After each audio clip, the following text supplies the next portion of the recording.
Hello everyone, welcome to my channel. आज के video में हम बेसिकली स्टॉक को एनालाइज करने के बारे में समझेंगे। देखिए, बेसिकली हम स्टॉक मार्केट में एंटर करते हैं तो स्टॉक मार्केट में एंटर करने के बाद हमको नंबर ऑफ स्टॉक्स दिख जाते हैं। अब नंबर ऑफ स्टॉक में से हम किस स्टॉक को परचेज करें या किस स्टॉक को बाय करें, ये बहुत ही इंपॉर्टेंट डिसीजन होता है।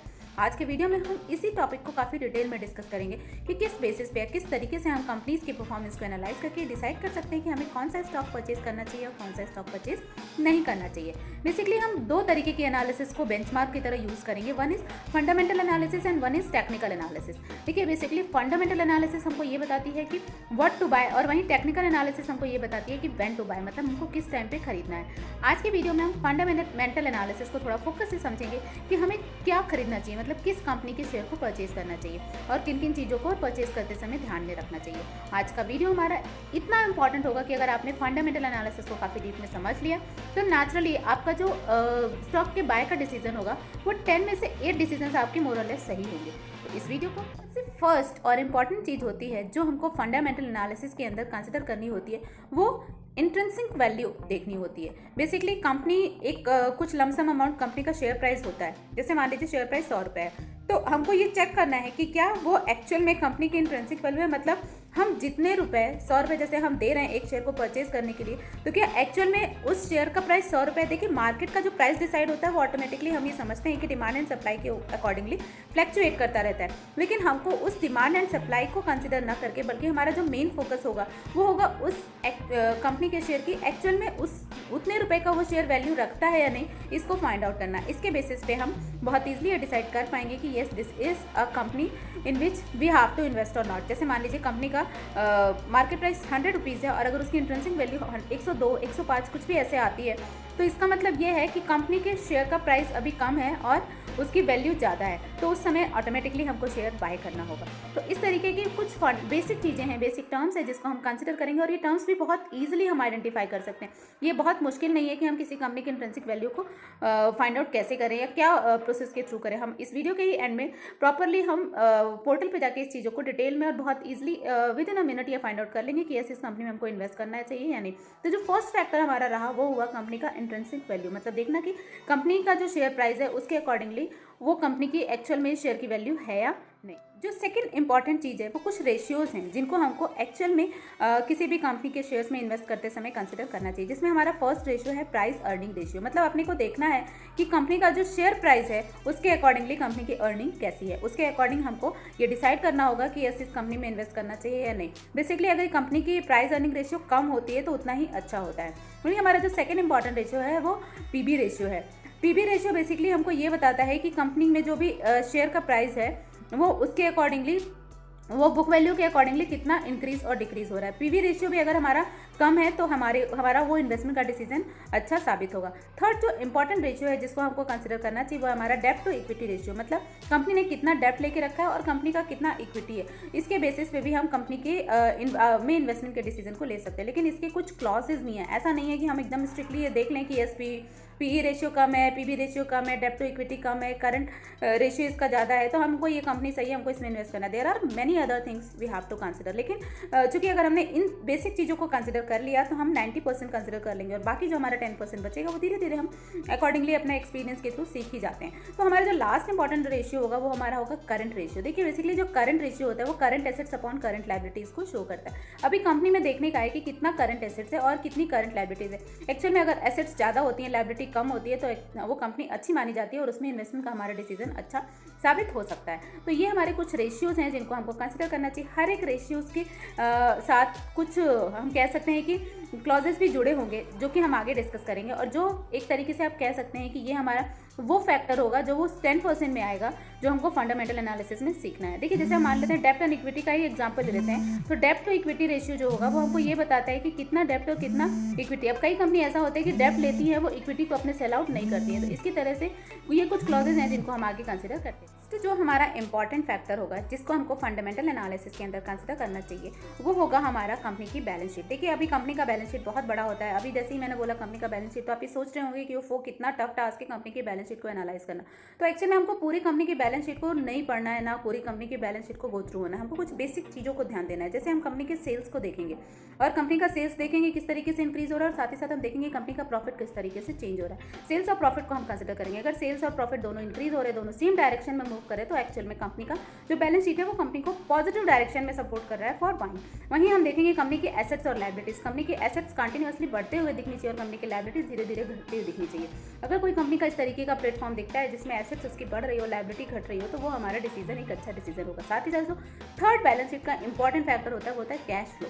आपको देखने का है कि कंपनी का जो कैश का फ्लो है वो किस तरीके का है, मतलब कंपनी में जो कैश है वो किस फ्लो में, किस फ्रीक्वेंसी में आ रहा है और जा रहा है। ये सारी चीज़ें हमको बेसिकली कंपनी के बैलेंस शीट में मिल जाएगी। और इसके लिए आप बिल्कुल टेंशन मत लीजिए कि हम ये कहाँ से देखेंगे या किस तरीके से ये डाटा को हम देंगे। हम बहुत ईजिली एक स्कैनर ऐप के थ्रू बहुत आसानी से इन चीज़ों को एनालाइज कर सकते हैं और एक ही प्लेटफॉर्म पर हमको ये सारी चीज़ें मिल जाएंगी जिसके थ्रू हम कंपनी के प्रॉपर फंडामेंटल एनालिसिस कर सकते हैं। तो ये हमारा थर्ड फैक्टर होगा कंपनी की बैलेंस शीट को एनालाइज। फंडामेंटल एनालिसिस का फैक्टर है वो है हमारा बिजनेस का नीड, मतलब जिस भी कंपनी, जिस भी बिजनेस में हम अपने पैसे लगाने जा रहे हैं, हमको वो देखना है कि आगे के आने वाले टाइम में उसकी नीड है या नहीं। जैसे मान लीजिए आज के टाइम में हमने किसी ऐसी कंपनी में पैसे लगाने का सोच लिया जो कि एक टाइपराइटर बनाती है, तो एक्चुअल में आज नहीं, आज के आने वाले सालों में भी टाइपराइटर की बहुत ज़्यादा रिक्वायरमेंट नहीं है। तो इस तरीके से हमको ग्रोथ के चांसेस बहुत कम हो जाएंगे।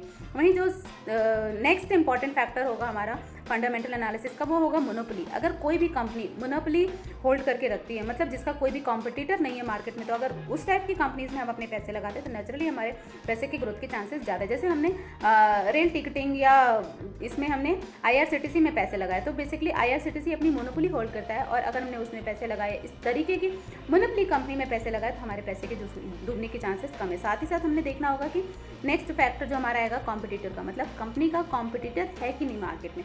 अगर कॉम्पिटिटर्स कम होंगे तो ऑटोमेटिकली वो कंपनी जो भी प्रोडक्ट या जो भी सर्विस बनाती होगी वो उसको सेल आउट करेगी और जितने लोगों को उसकी रिक्वायरमेंट होगी ऑटोमेटिकली उसको बाय करेंगे। तो नेचुरली कंपनी का सेल बढ़ेगा, प्रॉफिट बढ़ेगा और हमारा इन्वेस्टमेंट के साथ हमारा भी शेयर प्राइस इंक्रीज होगा। तो इसलिए लेस कॉम्पिटिटर वाली कंपनीज में हमें पैसे लगाना चाहिए। ये कुछ बेसिक इंपॉर्टेंट फैक्टर्स हैं। एक और हमारा नेक्स्ट इंपॉर्टेंट फैक्टर है फंडामेंटल एनालिसिस में कंसिडर करने वाला, वो होता है हमारा promoters holding and promoters pledge.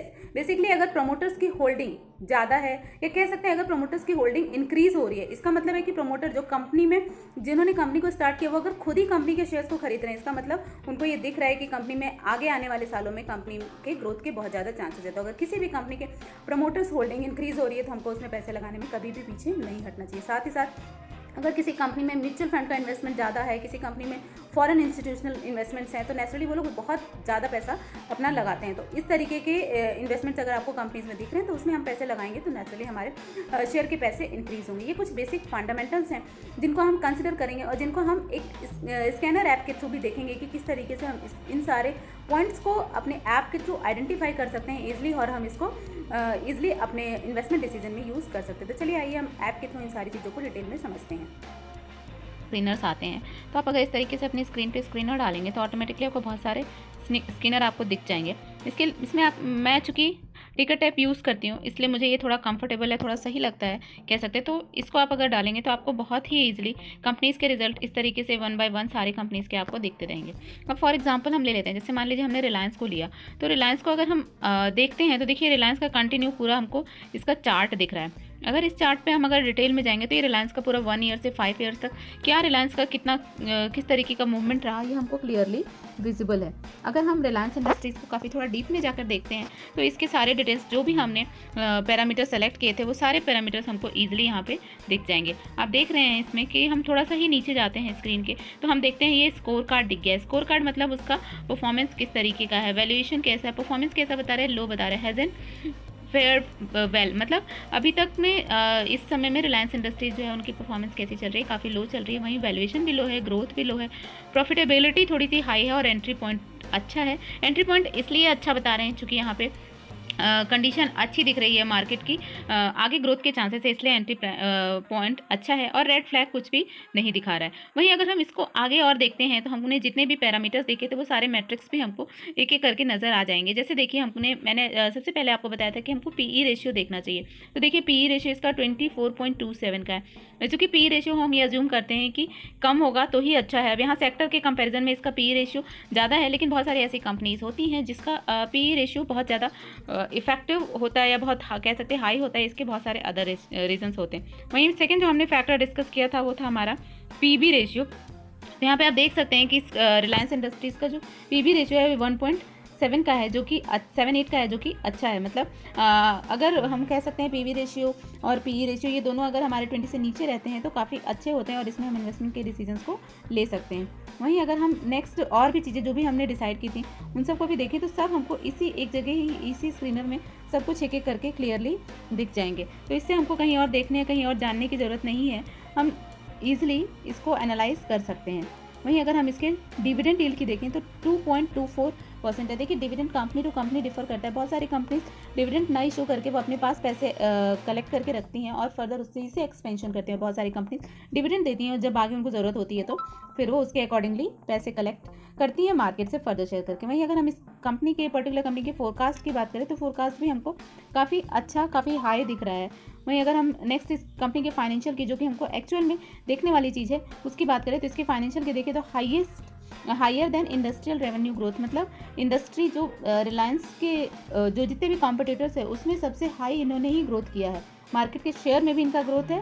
Then lower than industry net income, जो इंडस्ट्री की नेट इनकम है उसमें इनका लोअर ग्रोथ रहा है। तो इस तरीके से हम इनके फाइनेंशियल को देख के भी एनालिसिस कर सकते हैं। टोटल रेवेन्यू जो कि हमको कंसिडर करना चाहिए और हमको ये देखना चाहिए कि रेवेन्यू क्या कंसिस्टेंट ग्रोथ कर रहा है या नहीं।